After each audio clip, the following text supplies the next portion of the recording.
Pakistan stock exchange में कई हफ्तों से जारी मंदी के बादल जो है आज थोड़े से छटना शुरू हुए हैं। मार्केट का आगाज़ खासा मनफी हुआ था, तकरीबन 500 पॉइंट्स तक जो है 100 इंडेक्स में कमी देखी गई थी। इसने जो लो बनाया था वो 43,143 पॉइंट्स का बनाया था।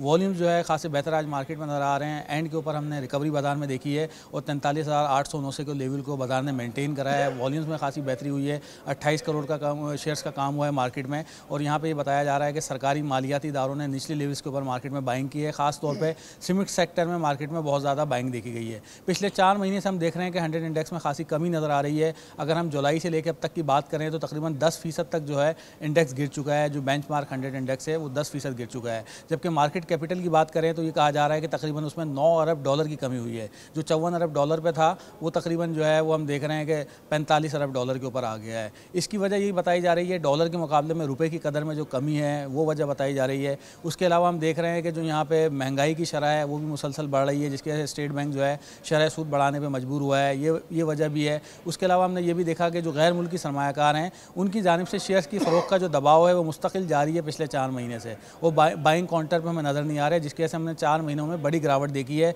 इन तमाम चीज़ों के ऊपर हम बात करेंगे। हमारे साथ यहाँ गेस्ट मौजूद हैं, तजियाकार मौजूद हैं, अमीन यूसुफ मौजूद हैं, इसके अलावा सरमायाकार यासीन मौजूद हैं। पहले अमीन यूसुफ साहब से बात करेंगे। अमीन साहब ये बताइएगा क्या लग रहा है बाजार में रिकवरी आज कैसी नजर आई है? देखिए, बिल्कुल मार्केट में रिकवरी नज़र आई है और इंस्टीट्यूशनल जो है उनकी बाइंग है और वो काम मार्केट में ऑब्वियसली एक लेवल पे, इतनी लेवल पे मार्केट नीचे आ गई थी और अगर इस लेवल पे अगर नहीं लेगा तो मेरे ख्याल में वो अफसोस ही करेगा। इतने अच्छे रिटर्न्स वाले शेयर्स हैं। जबकि अगर आप देखें दूसरी साइड पे आ जाए तो आपकी ऑयल की प्राइसेस जो बढ़ रही हैं उसका इफेक्ट भी है, क्योंकि वो आगे इफेक्ट भी आ सकता है। जैसे ऑयल की प्राइसेस लोकली भी बढ़ाई है गवर्नमेंट ने, वो मजबूर है। और प्लस डॉलर, दो जगह से हम हर्ट हो रहे हैं। एक तो आपका रुपी वीक हो रहा है और आपकी ऑयल की प्राइसेस और कमोडिटी की प्राइसेस की वजह से आप देख रहे हैं कि इन्फ्लेशन के नंबर्स आगे बढ़ के आएंगे। तो अगली जो मॉनेटरी पॉलिसी होगी मुझे लग रहा है उसमें भी लगता है कि टाइटनिंग होगी और रेट बढ़ सकता है।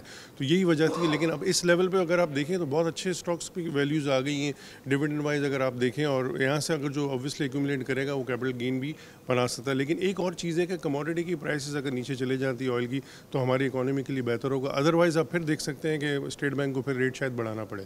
तो आप समझते हैं कि आज बाजार में जो सपोर्ट मेनली नज़र आ रही है सीमेंट सेक्टर में ज़्यादा हमें खरीदारी नज़र आई है। सीमेंट सेक्टर जब ग्रीन हुआ तो पूरी बाजार ग्रीन हो गई है। देखिए, बिल्कुल उसकी वेटेज भी है और एक तरह से मैं आपको ये भी बताऊंगा कि इंडेक्स की जो वेटेज है ना उसको भी रिकम्पोज करने की ज़रूरत है।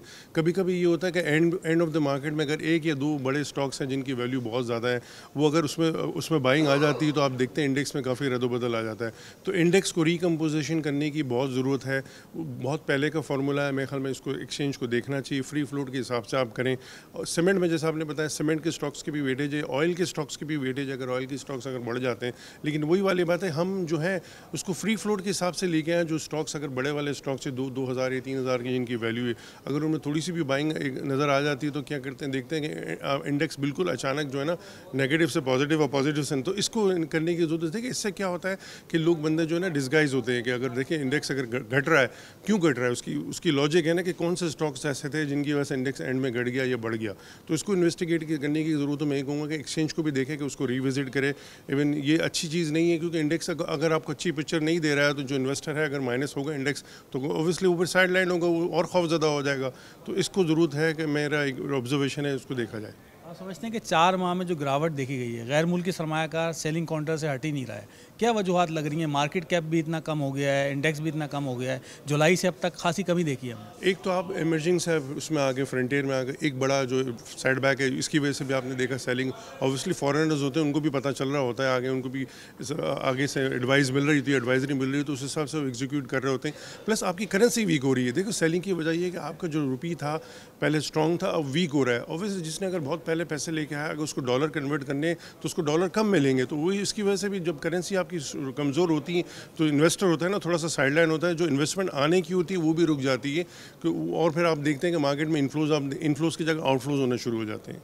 बहुत शुक्रिया, आपने इनकी बात सुनी। यहाँ पे दूसरी चीज़ हम एक और पहलू आपको ये बताएं कि जो पूरी बाजार 4 महीने में जो गिरावट बाजार में देखी गई है, उससे पहले बाजार में जो बहुत ज़्यादा तेज़ी देखी जा रही थी वो टेलीकॉम सेक्टर में देखी जा रही थी, जिसके ऊपर काफ़ी शोर भी मचा। कई जगह से ये भी खबरें आई कि इसके ऊपर इन्वेस्टिगेशन किया जाए, इतनी प्राइसेस क्यों बढ़ी हैं। मगर फिर ये कहा गया कि बजट में उनको रिलीफ दिया गया था, इस वजह से उसकी प्राइसेस बढ़ी हैं इस वक्त। और ख़ासतौर पर जब ऐसी 4 माह में जो गिरावट आई है उसमें जो उतार चढ़ाव हुआ है, ख़ासतौर पर थर्ड लेयर स्किट्स में जो उतार चढ़ाव हुआ है, उसकी वजह से सरमायाकारों को बहुत नुकसान हुआ है। हमारे साथ सरमायाकार यहाँ पे मौजूद हैं यासीन, इनसे पूछते हैं। सर आप बताइएगा क्या लग रहा है आपको, क्या वजूहात लाई हैं, किस तरह 4 महीने में आपने गेन करा है, कमाया है या नुकसान किया है? 4 महीने के अंदर जितने भी छोटे इन्वेस्टर हैं उन्होंने सबके 33% पैसे सबके तकरीबन निकल गए हैं।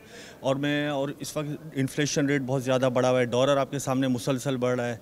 और दूसरी बात मैं ये कह रहा हूँ, इस वक्त जो आईटी सेक्टर के जो शेयर हैं इसकी बुकें वगैरह सारी चेंज करके इसके रेट इतने ज़्यादा बढ़ा दिए हैं कि उनकी बुकें चेंज करके इतने ज़्यादा इनकी अर्निंग पे फ़र्क कर दिया है। और वहाँ से अगर वो नीचे भी आ जाएंगे, जिन्होंने ये चलाए उनको कोई फ़र्क नहीं पड़ता। जो स्मॉल इन्वेस्टर है उनके पास शेयर है, वो बेचारे कुछ शेयर चलते नहीं हैं। और अभी भी 43,000 इंडेक्स है। अभी भी जो इन्होंने आज रिकवरी कर दी 400-500 पॉइंट की, इनमें सीमेंट के शेयर रिकवरी कर दी, जिसमें लकी सीमेंट वगैरह के शेयर हैं। और मैं नहीं समझता जो इन्वेस्टर वगैरह के शेयर वो सब के सब वही हैं या नीचे शेयर हैं, बाकी कुछ भी नहीं चला मार्केट के अंदर। समझते हैं जो इन्वेस्टर होता है छोटा अमाउंट होता है उसके पास, 10 रुपये वाले शेयर में 5 रुपये वाले शेयर में ज़्यादा काम करता है और फिर इसमें उसकी पूरी जमा पूंजी चली जाती है। वो तो समझ में आता है। इसके अलावा भी OG oil and gas development company का शेयर आज 80 रुपये में मिल रहा है। क्यों टीआरजी, क्यों टेलीकॉम कंपनी की शेयर 150 रुपये के भाव में, और वो टेलीकार्ड कंपनी वगैरह दूसरी कंपनी के शेयर, ऐसा क्या निकला है इसके अंदर? बुकें क्यों चेंज कर दी हैं ऐसी ना? क्योंकि मैं तो कहता हूँ सबसे पहले उनके खिलाफ इन्वेस्टिगेशन की जाए। इसके बाद जब ये पब्लिक के अंदर कॉन्फिडेंस बहाल होगा ना, फिर मार्केट चलेगी सही मायनों में। अभी भी मार्केट के अंदर कॉन्फिडेंस नहीं है क्योंकि कोयले के रेट बहुत ज़्यादा बढ़े हुए हैं और आगे जो रिजल्ट आने के वो सीमेंट के अच्छे नहीं हैं। और मैं नहीं समझता हूँ जब तक उनके खिलाफ इन्वेस्टिगेशन नहीं की जाएगी जब तक मार्केट नहीं चल गया। और जब इन्वेस्टिगेशन होगी तो फिर पूरी इन्वेस्टर एक साथ मार्केट में बाइंग करने के लिए आएगा। बहुत शुक्रिया आपका। आपने सुना कि इनका ये कहना था कि सरमायाकारों को खासे लॉसेज हुए हैं, खासतौर पर टेलीकॉम सेक्टर में जो उन्होंने सरमायाकारी की थी उसमें उनको लॉसेज हुए हैं। और ये भी कहा जा रहा है कि जो छोटे थर्ड लेयर स्क्रिप्ट्स हैं उसमें बहुत ज़्यादा वॉल्यूम जो है मार्केट में नज़र आ रहा था। तकरीबन जो मार्केट का 100% वॉल्यूम था उसमें एक बड़ा हिस्सा जो है तकरीबन 50% 70% जो वॉल्यूम्स का हिस्सा था उसमें वो छोटे शेयर्स का था। अब जब मार्केट गिरना शुरू हुई पिछले 4 महीने में तो हमने देखा कि वो जो छोटे शेयर्स लेने वाले थे, जो छोटे सरमायाकार थे, जो छोटी इन्वेस्टमेंट करते हैं, उनको खासा लॉस भी उठाना पड़ा है। मगर अब उम्मीदें लग रही हैं कि शायद IMF से मुज़ाकरात के बाद मार्केट में कोई बेहतरी आ जाए, कोई हमें वहाँ से नई कर्ज़ की किस्त मिल जाए, हमारे मुज़ाकरात जो है वो कामयाब हो जाएं। डॉलर के बारे में कहा जा रहा है कि शायद डॉलर के मुकाबले में रुपए की कदर में जो गिरावट हुई है उसमें थोड़ी सी रिकवरी हमें नज़र आ जाए। स्टेट बैंक भी इकदाम कर रहा है। तो इन तमाम फीचर्स को लेकर बाज़ार की डायरेक्शन ने आज हमने देखा खासी अच्छी दिखाई। 500-550 पॉइंट्स तक बाज़ार माइनस गई। उसके बाद बाज़ार ने जो है अपने लेवल्स को मेंटेन किया। 44,000 पॉइंट्स के करीब जो है बाज़ार बंद हुआ और बड़े अरसे के बाद बाज़ार में इतनी बड़ी अप एंड डाउन देखा गया 800 पॉइंट्स का। और मार्केट तज्ज़ियाकारों को ये उम्मीद है कि अगर मालियाती इदारों की बाइंग मार्केट में जारी रहती है तो आने वाले दिनों में भी हमें ये बाज़ार में कंटिन्यू सपोर्ट नज़र आ सकती है। ताज़ा तरीन वीडियोस के लिए हमारा YouTube चैनल सब्सक्राइब करके बेल आइकन प्रेस करिए ताकि आपको मिले हर अपडेट सबसे पहले।